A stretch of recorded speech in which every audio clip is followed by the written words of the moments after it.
Hello hello everyone, everyone, welcome to my welcome to channel. My তো channel. তো আজকে আজকে একটা একটা নতুন নতুন ব্লগ ব্লগ এনেছি। এনেছি। দেখুন, দেখো, এটা এটা একটু আমরা পুরোনো ব্লগ, সেপ্টেম্বর মাসে যদিও যখন আমরা যখন ইন্ডিয়া ইন্ডিয়া ট্রাভেল যাচ্ছিলাম করেছিলাম সেই দিল্লি সময়কার হয়ে, ব্লগ। এয়ার তো ইন্ডিয়া এইটা ফ্লাইটে, হচ্ছে আমরা মানে দিল্লি সান এয়ারপোর্টে ফ্রান্সিসকো আর টু কি দিল্লি, এসছি। দিল্লি টু তো এটা আমরা কলকাতা। এয়ার ইন্ডিয়াতে তো ফ্লাই তখনকার একটা করেছিলাম এক্সপিরিয়েন্স এবং আমরা এয়ার শেয়ার ইন্ডিয়ার করছি। একটা খুব ভালো তো এক্সপিরিয়েন্স এটাই আমার বাবা এটা মামার যখন আমরা প্রেগনেন্সির সময় দিল্লি ফ্লাই এয়ারপোর্টে করেছিল, ঠিক তখন নেমেছি বলেছিল যে খুব আর কি, ভালো এক্সপিরিয়েন্স। তো সেই জন্য আমরা এয়ার ইন্ডিয়া ফ্লাইটটা সান নিয়েছিলাম। ফ্রান্সিসকো থেকে তো দিল্লিতে। এয়ার ইন্ডিয়া তো তখন এমনিতে আমাদের খুবই ভালো সার্ভিস দিয়েছে, সব লাগেজগুলো কিছুই আমরা, ঠিক ছিল। মানে তো যখন কিন্তু লাগেজ দিল্লি কাউন্টারে যাই এয়ারপোর্টে তখন দেখি আমাদের যখন আমরা আর কি লাগেজগুলো লাগেজ একটাও সেকশনে নেই। যাই, তো আমরা তো বুঝতে তখন পারিনি আমরা লাগেজগুলো দেখছিলাম যে কোথায় গেছে। তো লাগেজগুলো দেখছি আর কি লাগেজ আসছিল আসছে, না। অনেক লোক মানে ভিড় করে লাগেজগুলো আছে জাস্ট আমরা নিজেদের লাগেজ দেখতেই দেখার পাচ্ছিলাম জন্যে, না।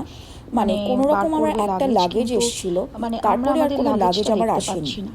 তো তো ওখানে কিছু অনেকক্ষণ, দিল্লি মানে অথরিটির লোক ছিল আমরা যারা আমাদের মানে বলছিল অনেকক্ষণ যে ওয়েট করছি লাগেজের লাগেজগুলো জন্য। মানে তো লাগেজের মানে জন্য ওয়েট আমাদের করতে করতে টাকা দিলে তবে আমরা আমরা ভাবছি যে লাগেজগুলো আর কি কি হলো, দেবো, আমাদের নয়তো লাগেজ লাগেজ তো পাওয়া একটা যাবে না। সুটকেস আমার তো ছিল, এটা ওই সুটকেসটা আমার বেসিক্যালি এয়ার এসেছিল ইন্ডিয়ার লাগেজ। কথাই আমি বলছি। তো ওই তো সুটকেসটা জাস্ট আমি তারপরে আমরা নামিয়েছি, মানে আর বাকি কোনো বুঝতে সুটকেসই পারলাম না, আসছে আমরা না, ভাবলাম কোনো যে লাগেজ তো ব্যাগ ফ্যাগ এমনিতেই কিছু আসছে মানে না। আসে, তো তো টাকা তারপরে হঠাৎ আমি করে দিতে কিছুক্ষণ পর হবে কেন, মানে ওখানে লাগেজের জন্য একটা তো আলাদা কোনো টাকা এজেন্ট দিতে ঠিক হয় না। বলবো না, একটা কিন্তু লোক হয়তো এলো, দিতে হতে এসে পারতো, কারণ বললো আমাদের যে আমরা আমাদের ইন্টারন্যাশনাল কিছু ট্রাভেল টাকা করছিলাম, পয়সা, মানে কিন্তু কিছু একটা ডোমেস্টিক যেটা এটা হয়ে বার্গেনিংয়ের গেছিলো ব্যাপারের কথা বললো যে দিল্লি থেকে করতে হবে, কলকাতা।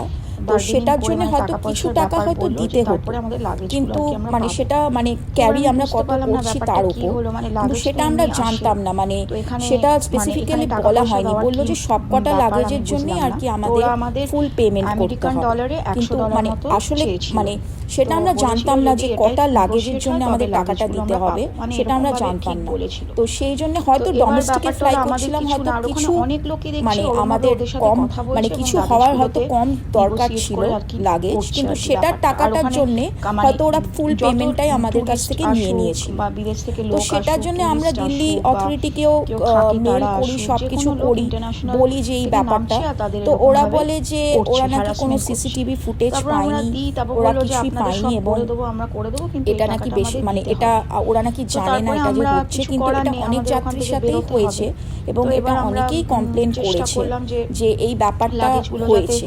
বেরিয়ে তো যায়, আমরা যাতে সেটাই ঢুকে সেটাই যাই আর আমাদের কি, খুব মানে খারাপ লাগলো, ইয়েতে কারণ চলে যাই দিল্লিতে আমরা অনেক দিন আমাদের পরে আর কি টার্মিনালে। ট্রাভেল করে তো এলাম, তখন আমরা সেটা এক্সপিরিয়েন্সটা করলাম। শেয়ার তো করলাম। এবার আমরা ওদেরকে বললাম যে ঠিক আছে তাহলে তুমি নাও, এই এই মানে তুমি করে দাও, তারপর আমি তোমাকে করব। তারপরে ওরা দেখলাম যে সব আমাদের করে দিল আর কি, মানে সিকিউরিটি চেক থেকে শুরু করে, তারপরে ওখানে স্ক্যান থেকে শুরু করে, পাসপোর্ট ওখানে দেওয়া থেকে শুরু করে, মানে ওখানে একটা লোক ছিল এজেন্ট, সে মানে সব পুরোপুরি জিনিসটা মনে হলো যেন আমরা গাইড হিসাবে, ও সব আমাদের করে দিল, যেরকম ট্যুরিস্ট গাইড হয় সব ঘুরে ঘুরে দেখায়, ও আমাদের মানে ওখানে ট্যুরিস্ট গাইডেরই কাজ করলো, মানে সব লাগেজ টাগেজ নামিয়ে করে, তারপরে সেগুলোকে তুলে নিয়ে, তারপরে সব করে পাসপোর্ট দিয়ে দিয়ে চেকিং করে আমার মেয়ে ছিল, আমার ছোট মেয়ে প্যারাম্বুলেটার ছিল, ওর প্যারাম্বুলেটারটা ছিল, তারপর সেটাকে চেকিং করে তারপরে সেভাবে আমাদের করে তারপর আমরা টার্মিনালে এসে পৌঁছালাম। তো এইটা হলো, এই ব্যাপারটা হলো। তো এরপরে আমরা পৌঁছালাম, তো এরপরে আমরা বুঝতে পারলাম না ব্যাপারটা কী, মানে এই এই এই জিনিসটা কেন হলো, কিন্তু আমরা কোনো কাউকে অথরিটি কিছু জানিনি, তারপরে অথরিটির কাছে কিছু যায়নি। তো তারপরে আমার হাজব্যান্ড মানে এগুলো নিয়ে আমরা আমাদের আত্মীয় স্বজন যাই বলুন সবার কাছে বললাম, করলাম যে এরকম এক্সপিরিয়েন্স হয়েছে কি না। এটা আমার মার সাথেও হয়েছিল, আমার মাও যখন আমার কাছে এসেছিলো আমার প্রেগনেন্সির সময়, তখন আমার মাও বলেছিল এই ব্যাপারটা যে এরকম লাগেজগুলো আটকে রেখেছে, তো আমরা ওই কথা বলে লাগেজগুলোকে নিয়েছি। তো সেম এক্সপিরিয়েন্স আমার মাও এই কথাটা শেয়ার করেছিল আমার সাথে, তখন আমার সেই কথাটা মনে পড়লো যে ও আচ্ছা, এটা তো আমি শুনেছি। তো এবার এই ব্যাপারটা এটা হলো, তারপর আমরা কোনোভাবেই কোনো কিছু কারোর সাথে কানেক্ট করিনি। হ্যাঁ, হ্যালো, আমি সৌরজিৎ বলছি। হ্যাঁ, এসব হওয়ার পর তখন আমরা আবার অফিসিয়ালি কমপ্লেন করি, ইমেল রেখে দিল্লি এয়ারপোর্ট অথরিটিসদের। তা যাই হোক, প্রথম তো বললো আরও ডিটেলস পাঠান, সবই ডিটেলস নাম টাম দিয়ে দিলাম।